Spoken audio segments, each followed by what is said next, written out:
శంకర్పల్లిలో దొంగతనం.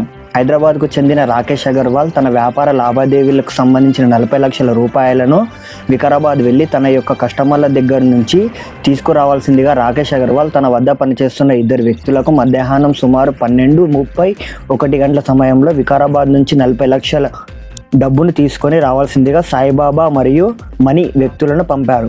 వారు డబ్బులు తీసుకొని కారులో నగరానికి తిరిగి ప్రయాణమయ్యారు. అయితే మధ్యాహ్నం సుమారు 1 గంటలకు ప్రాంతంలో శంకర్పల్లి మండల పరిధిలోని హుస్సేన్పూర్ గ్రామం శివారు వారిని వెనుక నుంచి అనుసరిస్తూ వస్తున్న 4 వ్యక్తులు షిఫ్ట్ డిజైర్ వాహనంలో వెంబడించి హుస్సేన్పూర్ గ్రామ శివార్లో నిర్మానుష ప్రాంతంలో వాహనాన్ని అడ్డగించి 3 వ్యక్తులు మొహాలు మాస్క్ ధరించి బాధితుల కార్ వద్ద నుంచి డ్రైవర్ కళ్ళల్లో కారం చల్లి వెనుక సీట్లో కూర్చున్న సాయిబాబా అనే వ్యక్తి అద్దం పగలగొట్టి రాయితో దాడి చేశాడు.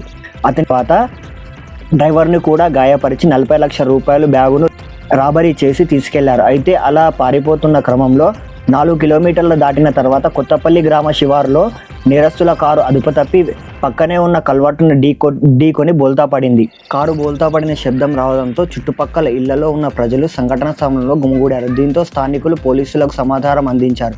వెంటనే శంకర్పల్లి డీసీపీ శ్రీనివాస్ ఆధ్వర్యంలో శంకర్పల్లి పోలీసులు, నార్సింగ్ ఏసీపీ రమణగౌడ్ సంఘటన స్థలాన్ని పరిశీలించారు. విచారణలో భాగంగా టీమ్స్ ఫింగర్ ప్రింట్స్ మరియు డాగ్ స్క్వాడ్ సహాయంతో సాక్ష్యాధారాలు సేకరించి సిసిఎస్ మరియు ఎస్ఓటీ బృందాల సహాయంతో నేరస్తులను పట్టుకునేందుకు 4 బృందాలుగా ఏర్పాటు చేసి గాలిస్తున్నారు. బోల్తా పడిన స్థలాన్ని పరిశీలించగా దానిలో నేరస్తులకు సంబంధించిన కొన్ని వస్తువులను మరియు కొంత నగదును గుర్తించడం జరిగిందని పోలీసుల విచారణలో తెలిపారు. వాటిని సీజ్ చేసి తదుపరి విచారణకు ఉపయోగించడం జరుగుతుందని, అయితే పూర్తి వివరాలు సంఘటనా స్థలాన్ని పరిశీలించిన పిదప నేరస్తుల బాధితులను వికారాబాద్ నుంచి పథకం ప్రకారమే వెంబడించినట్లుగా అర్థమవుతుంది. త్వరలో నేరస్తులను అదుపులోకి తీసుకొని విచారిస్తామని శంకర్పల్లి ఇన్స్పెక్టర్ శ్రీనివాస్ గౌడ్ తెలిపారు.